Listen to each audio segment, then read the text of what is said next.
देश के किसानों की आय दोगुनी करने का लक्ष्य लेकर के आगे बढ़ना है।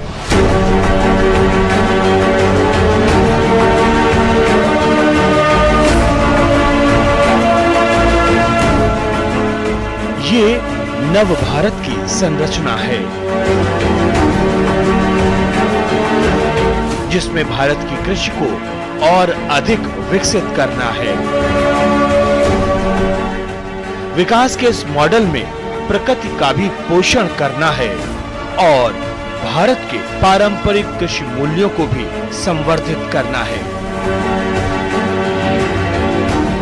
जिसमें अध्यात्म का समावेश भी है, क्योंकि ये मां अन्नपूर्णा का देश है। यही वो भाव है जो भारत को एक भारत श्रेष्ठ भारत के रूप में बनाता विशेष है। उत्तर हो या दक्षिण, पूरब हो या पश्चिम, भारत में कृषि का विचार हर किसी को जोड़ता है, क्योंकि भारत एक कृषि प्रधान देश है और इस कृषि प्रधान देश में हर एक किसान है। स्वागत है आप सभी का डीडी न्यूज पर एक भारत श्रेष्ठ भारत के इस खास अंक में। मैं हूं आपके साथ मनीष वाजपेयी। आज अपने इस खास अंक में हम बात करेंगे कृषि को लेकर, लेकिन इस कृषि को और कैसे उन्नत बनाया जाए, और खास तौर से कृषि को लेकर एक अभिनव प्रयोग हो रहा है इस देश में, और वो प्रयोग हो रहा है राजस्थान के माउंट आबू में, तपोवन में।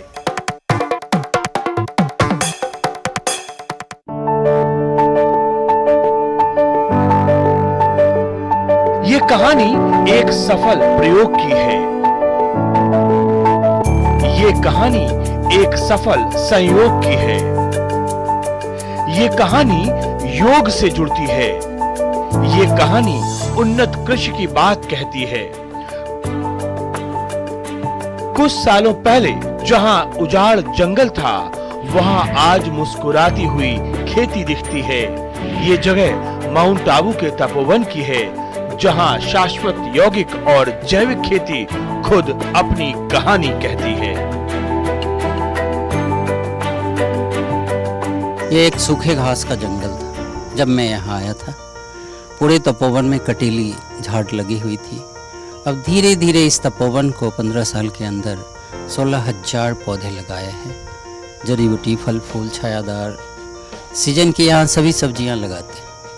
जो राजस्थान में संभव नहीं है वो भी यहाँ संभव किया गया है। जैसे कि अंगूर राजस्थान में कहीं नहीं होता है, यहाँ काला और हरा दोनों तरह के अच्छी क्वालिटी के अंगूर होता है।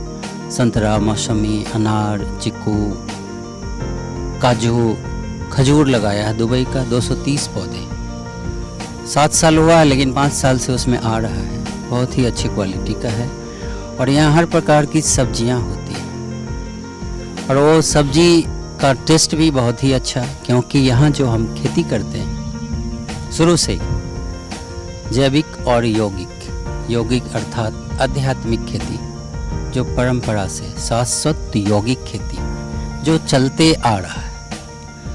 यौगिक अर्थात जो हम मेडिटेशन करते हैं, यहाँ परमात्मा को याद करते हैं, वो जो हमें एनर्जी मिलती है उसका प्रयोग हम करते हैं पेड़ पौधे सब्जियों पर।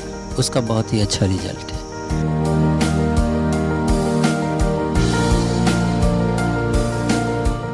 दरअसल जब भी हम भारत भूमि का जिक्र करते हैं तो भारत भूमि की धरा इसलिए हमेशा याद की जाती है क्योंकि यहाँ पर प्रयोग होते रहते हैं।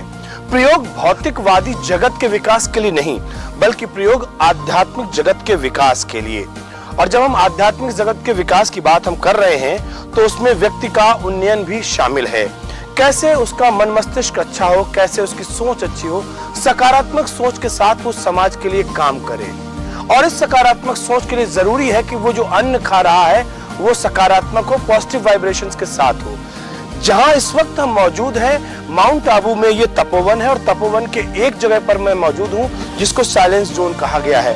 क्या है ये साइलेंस जोन, यहाँ पर कैसे पौधे हैं, किस तरह से पौधे यहाँ पर उगाए जा रहे हैं। हमारे साथ इस समय बीके कोमल भाई मौजूद हैं और बीके कोमल भाई जरूर हमें इस बात के बारे में जानकारी देंगे कि जिस जगह पर हम यहाँ पर मौजूद हैं, कोमल भाई, ये जगह किस तरीके की, इसके बारे में बताएं हमको आप। देखिए, ये तकरीबन 10 बीघे में है जी। और इसको साइलेंस जोन कहते हैं। साइलेंस जोन मतलब यहाँ पे कोई भी शोर शराबा वाली चीज़ें नहीं है या कोई हल्ला हपार नहीं है। यहाँ पे आदमी पेड़ों के बीच में, प्रकृति के बीच में आके बैठ के और अपने अंतर्मन में जाता है और यहाँ के प्रकृति का अपने आप को स्पिरिचुअली हील करता है। क्योंकि यहाँ का एनवायरनमेंट जो है ये बहुत ही स्पिरिचुअली स्ट्रांग है, क्योंकि यहाँ पे किसी तरह का पोल्यूशन नहीं है, किसी तरह की क्रिमिनलिटी नहीं है। और जो कोई आता है तो अपने खुद को मेडिटेट करता है, अपने आप को अंदर से हील करता है, अपने को सुप्रीम बीइंग से कनेक्ट करता है, अपने वैल्यूज को डेवलप करने का जो चिंतन करता है, तो उससे जो एक एनवायरनमेंट क्रिएट होता है बहुत पीसफुल होता है।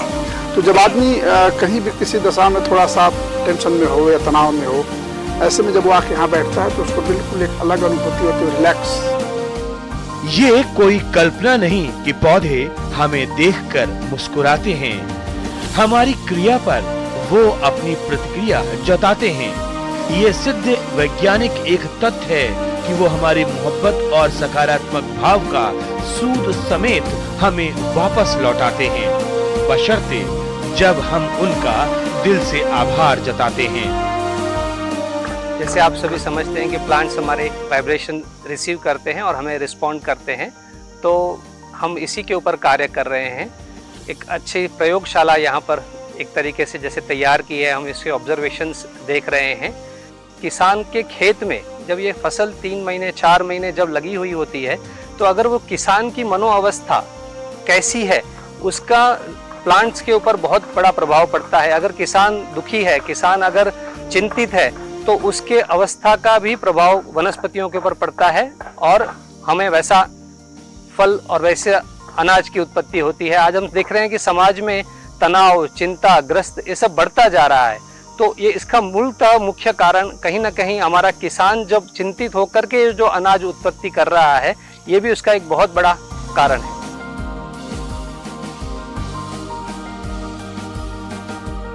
यहाँ पर ये एक प्रयोग चल रहा है, एक सकारात्मक प्रयोग, एक ऐसा प्रयोग जो शायद आपको भी अचरज में डाल देगा। एक तरफ जहाँ पेड़ पौधों को उगाने के लिए पानी चाहिए, खाद चाहिए, जमीन चाहिए, यहाँ तक कि लोग ज्यादा उपज के उपजाने के चक्कर में वहाँ पर केमिकल युक्त फर्टिलाइजर है, पेस्टिसाइड है, उन सब का इस्तेमाल करते हैं। लेकिन यहाँ पर यह प्रयोग चल रहा है, प्रयोग योग का, प्रयोग सकारात्मक ऊर्जा का, प्रयोग सकारात्मक सोच का। तपोवन के इस बीच, इस जगह में, इस 90 बीघा के इस पूरे तपोवन में बीच इस जगह पर योग का केंद्र बनाया गया है।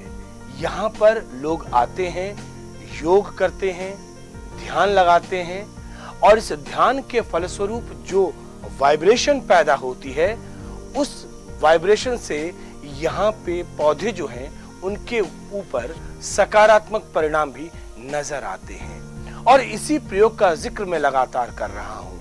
ये एक ऐसा प्रयोग है जिसको समाज के अन्य जगहों पर, देश के अन्य इलाकों पर भी कम से कम लोगों को अपनाना चाहिए, क्योंकि कहते हैं ना कि हम पौधों से प्रेम करेंगे तो पौधे हमसे प्रेम करेंगे। और ये मैं ही नहीं कह रहा हूँ, ये प्रूव्ड फैक्ट है, वैज्ञानिकों के द्वारा ये हम लोगों को बताया जा चुका है कि पौधों में, वृक्षों में संवेदना होती है, जीवन होता है, और जहां जीवन होता है वहां पर भावनाएं भी होती हैं। तो हमें उनको समझना चाहिए, और जब हम उनको समझेंगे तो वो हमें समझेंगे। और कम से कम इस तपोवन में इन्हीं पौधों को समझने के लिए ये योग किया जा रहा है। शाश्वत मैंने प्राचीन, योग मैंने परमात्मा की याद में जो हम मतलब खेती करते हैं, उसको शक्ति देते हैं पौधों को, तो वो हमें बहुत कुछ सीखने को मिला। एक प्रकृति से जो प्यार करना चाहिए हर किसान को, कि हम प्राचीन काल में भी देखते हैं कि जब हमारे किसान भाई थे, कोई भी कार्य करते थे तो सदैव वो परमात्मा की याद में करते थे। सबसे पहले वो परमात्मा को याद करते थे, फिर कार्य शुरू करते थे।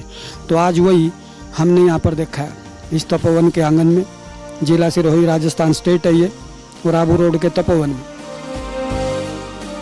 कितनी अच्छी बात यहाँ पर लिखी हुई है। मिठास मुंह में घुले तो स्वाद, दिलों में घुले तो प्यार, मौसम में घुले तो बहार बन जाती है। वाकई कितनी अच्छी बात कही गई है।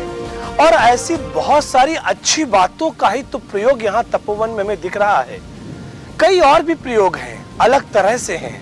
वो इसलिए कि जो हमारी वनस्पति है, जो हमारे खेत में लहलहाते हुए पौधे हैं, जो अनाज हम पैदा करते हैं, उसके ऊपर अगर सकारात्मक विचारों का, सकारात्मक वाइब्रेशंस का प्रभाव पड़ता है तो वो हमारे मन मस्तिष्क का किस तरीके से निर्माण करते हैं।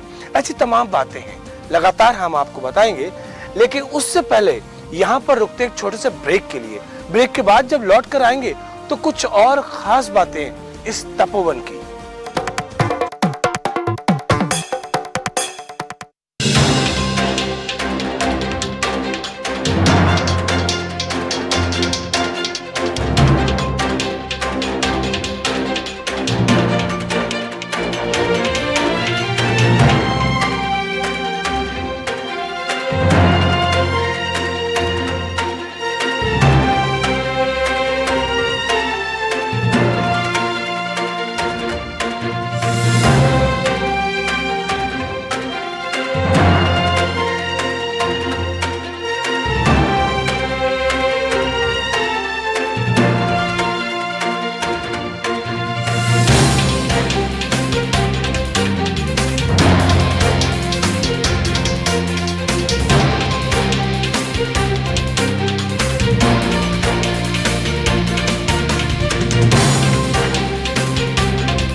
जिस तरीके से मैं यहाँ पर इस पौधे की कटाई और छटाई कर रहा हूँ, इसलिए क्योंकि ये अच्छा दिखे, सुंदर दिखे। ऐसे ही हम अपने बच्चों के साथ भी करते हैं कि बच्चे हमारे अच्छे बने, इस समाज के, सभ्य समाज के हिस्सा बने और राष्ट्र के निर्माण में अपना योगदान करें। ब्रेक के बाद एक बार से फिर से आप सभी का स्वागत है डीडी न्यूज पर। एक भारत श्रेष्ठ भारत के इस खास कार्यक्रम में मैं हूं आपके साथ मनीष वाजपेयी। दरअसल जब हम प्रकृति से प्रेम करते हैं तो रिटर्न गिफ्ट के तौर पर प्रकृति हमसे भी प्रेम करती है। ये ठीक उसी तरह से है जैसे हम अपने बच्चों से स्नेह करते हैं। और इस पूरे के पूरे अगर हम तपोवन को देखें तो यहाँ पर वनस्पतियों को, पेड़ पौधों को उगाने का तरीका जैविक है। इन्हें खाद और पानी दिया जाता है, लेकिन इसके साथ ही साथ पॉजिटिव वाइब्रेशन और सकारात्मक सोच भी दी जाती है। अन्य पूरे प्रदेश में अन्य अलग जो क्षेत्र हैं उसमें पानी भले ही हो, लेकिन यहाँ पर पानी अपेक्षाकृत कम है, बावजूद इसके यहाँ पर पेड़ पौधे लहलहा रहे हैं। इसकी वजह यह है कि यहाँ पर इन पौधों को सकारात्मक सोच के साथ, पॉजिटिव वाइब्रेशन के साथ में, मेडिटेशन के साथ में इनको बड़ा किया जा रहा है। कुछ और बातें हम आपको जरूर बताएंगे इस तपोवन के बारे में। लगातार आप हमारे साथ बने रहिए। राजस्थान के सिरोही जिलों में मौजूद ब्रह्मा कुमारीज का ये तपोवन अनेक सफल कहानियों को अपने आप में समेटे हुए है। एक तरफ प्रकृति से प्रेम, शाश्वत यौगिक खेती, जल संरक्षण और इसके साथ साथ देश भर की तमाम जैव विविधता के दर्शन भी यहाँ होते हैं, और दूसरी तरफ तमाम ऐसे फल भी पाए जाते हैं जो शीत क्षेत्रों में पाए जाते हैं। वो फल यहाँ पर भी उगाए जाते हैं। अनेक मौसमी सब्जियों के साथ साथ सेब, मौसमी, संतरा, केला, पपीता सहित संपूर्ण भारत में उगाई जाने वाली अधिकांश वनस्पतियों के दर्शन यहाँ होते हैं। यहाँ पर हर प्रकार के फल और सब्जियां ली जाती है, जबकि यहाँ के हमारे आसपास के एरिया में केवल कपास, एरंडी, सौंफ इस तरीके के ही क्रॉप लिए जाते हैं। लेकिन जब किसान यहाँ पर आते हैं कि इस भूमि में भी हर प्रकार की फसल हो रही है और बहुत अच्छे से हो रही है, उसके स्वाद में भी बहुत अंतर है। जो बाहर मार्केट की फल सब्जियां हैं और उसके कंपैरिजन में यहाँ की फल सब्जियों में बहुत स्वाद की मायने में भी और न्यूट्रिशन के मायने में भी बहुत अंतर महसूस होता है। राजस्थान में ऐसा है कि 45-48 टेम्परेचर रहता है यहाँ पर, फिर भी जो है हम यहाँ तपोवन में खास देखते हैं कि फल फूल, जो कि राजस्थान में अंगूर कभी नहीं होता है, लेकिन यहाँ पर जो है तपोवन में अंगूर जो है बहुत अच्छा निकलता है। अंगूर, संतरा, सेब, मौसमी ये सब जो है बहुत सारे अंजीर, चीकू, ये सब फल जो है बहुत सारे निकलते हैं, क्योंकि ये सब जो सेब जो है ठंडी का मौसम का है, लेकिन यहाँ पर जो है गर्म होते हुए भी और सेब निकलता है, बहुत अच्छे सेब निकलते हैं। लेकिन ये खास योग के कारण से हम सब जो है परमात्मा याद में जो रहते हैं, हम सब यौगिक खेती करते हैं, जो भी ऑर्गेनिक यौगिक खेती ज़्यादा यूज करते हैं। वैसे आमतौर पर जो है वो अंगूर के पौधों के लिए कैसा क्लाइमेट कैसा चाहिए रहता है? अंगूर के से तो वो 40 के अंदर चाहिए। 40 के नीचे होना चाहिए, 40 के ऊपर नहीं होना चाहिए। यहाँ तो टेम्परेचर 45 हो जाता है लगभग। वही है जो गोबर खाद है ना, उसके ऊपर पानी डाल देता है, अच्छा, ठंडक बन जाती है। इस पूरे तपोवन में बहुत सारी चीज़ें हमें जानने को मिल रही। एक तो ये कि ड्रिप इरिगेशन, राजस्थान में पानी की समस्या बहुत है, और ऐसे पानी की समस्या में जहाँ पे पीने के लिए दिक्कत होती हो वहाँ पर पौधों के लिए तो हम देख सकते हैं ये ड्रिप इरिगेशन है। देखिए आप किस तरीके से यहाँ पर ये अब पानी यहाँ पे देख रहे हैं गीला है यहाँ पर। इसके बगल में अब थोड़ा सा और आगे बढ़ते हैं, ये 2 पौधों के बीच में यहाँ पे ड्रिप लगाया गया है और यहाँ पे भी ड्रिप है, यानी कि ये जो खाद डाली गई है उस पर्टिकुलर पॉइंट पे जहाँ पे हमें पानी की ज़रूरत है वहाँ पर ये पानी डाला गया है। पूरे के पूरे इलाके में तपोवन में ज़्यादातर जगहों पर हमने देखा हुआ है कि यहाँ पर पूरा ड्रिप इरिगेशन है। यहाँ पर तमाम जो दर्शक इस समय हमारे इस कार्यक्रम को देख रहे हैं वो इस बात को समझें कि समय बदल रहा है। बदलते हुए समय में हमें कृषि में एक आधुनिक जो तकनीकें हैं उनका इस्तेमाल करना चाहिए। ड्रिप इरिगेशन की बात हो, हम जब केमिकल फर्टिलाइजर की बात करते हैं तो ये भले ही हो कि हरित क्रांति हुई हो, लेकिन ये भी सच है कि कृषि यानी कि हमारी जमीन की, हमारी भूमि की जो उर्वरा शक्ति है वो कमजोर हुई है, जमीन जो है वो कठोर हुई है। जब हम प्राकृतिक खेती का इस्तेमाल करते हैं, जब प्राकृतिक खाद का इस्तेमाल करते हैं, तो ये देखिए ये जो प्राकृतिक खाद है इससे जो ये जमीन है, ये जमीन उर्वरा भी रहती है, मुलायम भी रहती है और इसकी उर्वरक क्षमता बढ़ती जाती है, जो कि पिछले कुछ सालों में, कुछ दशकों में खत्म सी हो गई थी। तो हमारे किसान भाइयों को ये जरूर अब सीखना होगा कि उन्हें प्राकृतिक खेती इसलिए नहीं कि सिर्फ और सिर्फ हमें कहने के लिए करनी है, बल्कि आगे आने वाली नस्लों के लिए, अपनी जमीन की उर्वरा शक्ति को बढ़ाने के लिए, और जो हमारे पूर्वजों ने जो हमें ज्ञान दिया है, जो हमारी पारंपरिक खेती थी, हमें उसी ओर जाना चाहिए। क्योंकि भारत का मौसम, भारत का वातावरण और भारत की खेती के जो तरीके थे वो भारत के लिए थे। यूरोपियन कंट्रीज का वातावरण भारत के वातावरण के मुताबिक नहीं है, और इसलिए अब तमाम दर्शकों को मैं ये कहना चाहता हूं कि भारत की खेती भारत की पारंपरिक दृष्टिकोण से ही होगी, जो कि देश के कई किसान अब अपनाने भी लगे हैं। और जैसा इस तपोवन में हम मौजूद हैं, यहां पर हमें ये साक्षात परिणाम नजर आ रहे हैं। जो अंगूर नासिक में उतना पैदा नहीं हो रहा है जितना यहां पर रामनाथ भाई अपने प्रयासों से यहां पर पैदा कर रहे हैं। सिर्फ अंगूर की बात क्यों करें, बहुत सारे और सब्जियां, बहुत सारे और फल यहां पर पैदा हो रहे हैं। तो ये प्रयोग चल रहा है और इस प्रयोग के बारे में हम आपको जानकारी दे रहे हैं। चलिए देखते हैं और क्या कुछ हो रहा है इस तपोवन में।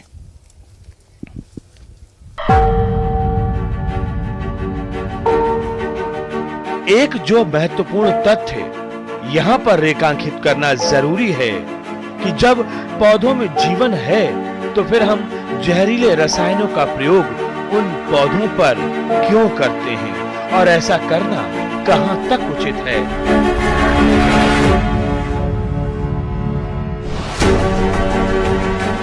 जब पेड़ पौधे, वृक्ष, तमाम वनस्पति हमारे संतानों की तरह है या हमारे पूर्वजों की तरह है, तो फिर उनको जहर देने का फैसला हम कैसे करते हैं?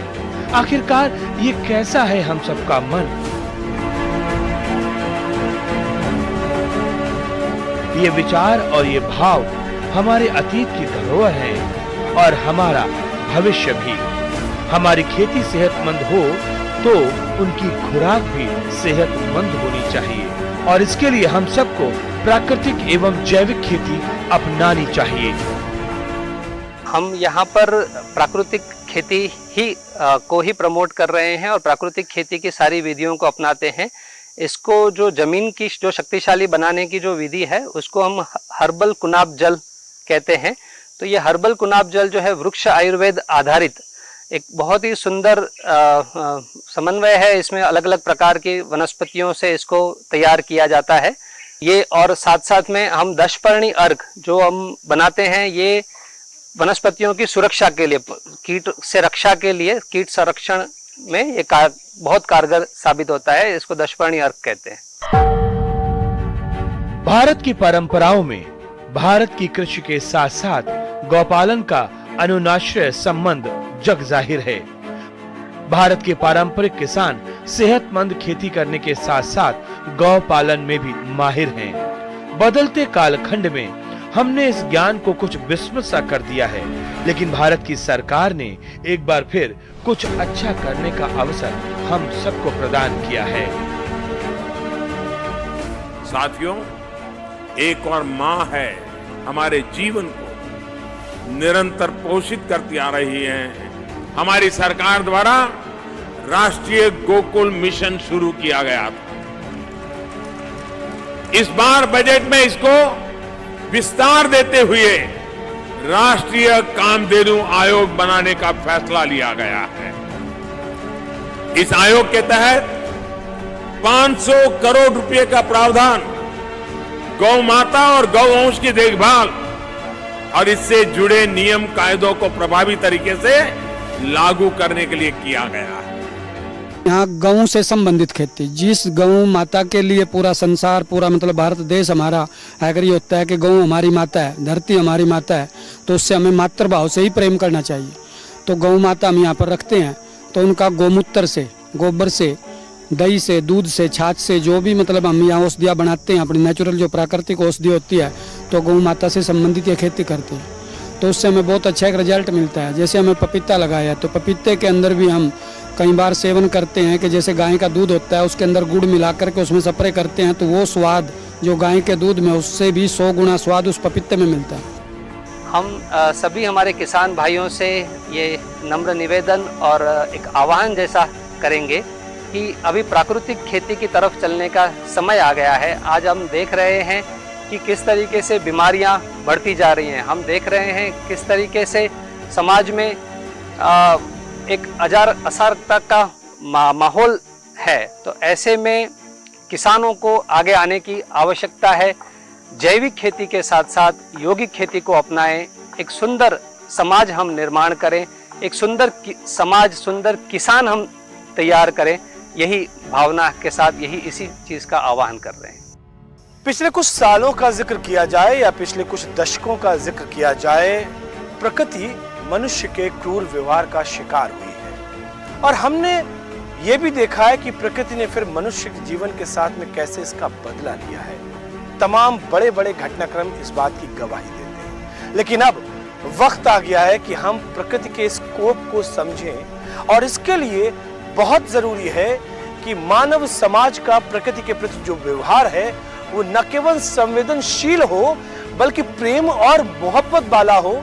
ठीक उसी तरह से जैसे हम अपने परिवार के सदस्यों से, अपने बच्चों से प्रेम करते हैं, ऐसे ही प्रकृति के साथ में भी हम प्रेम करना सीखें। और तपोवन में जिस तरह से खेती की जा रही है, कृषि कार्य किए जा रहे हैं, ये उसका एक उदाहरण मात्र हो सकता है।